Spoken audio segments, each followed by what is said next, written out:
إن الذين يكتمون ما أنزلنا من البينات والهدى من بعد ما بيناه للناس في الكتاب أولئك يلعنهم الله ويلعنهم اللاعنون.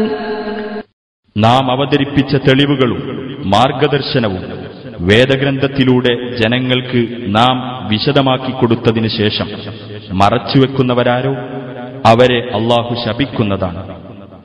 ശപിക്കുന്നവരൊക്കെയും അവരെ ശപിക്കുന്നതാണ്.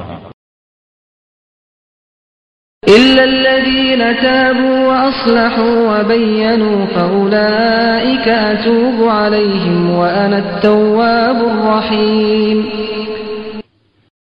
എന്നാൽ പശ്ചാത്തപിക്കുകയും നിലപാട് നന്നാക്കി തീർക്കുകയും സത്യം ജനങ്ങൾക്ക് വിവരിച്ചു കൊടുക്കുകയും ചെയ്തവർ ഇതിൽ നിന്നൊഴിവാകും.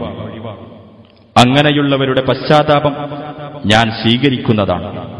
ഞാൻ അത്യധികം പശ്ചാത്താപം സ്വീകരിക്കുന്നവനും കരുണാനിധിയുമത്രേ.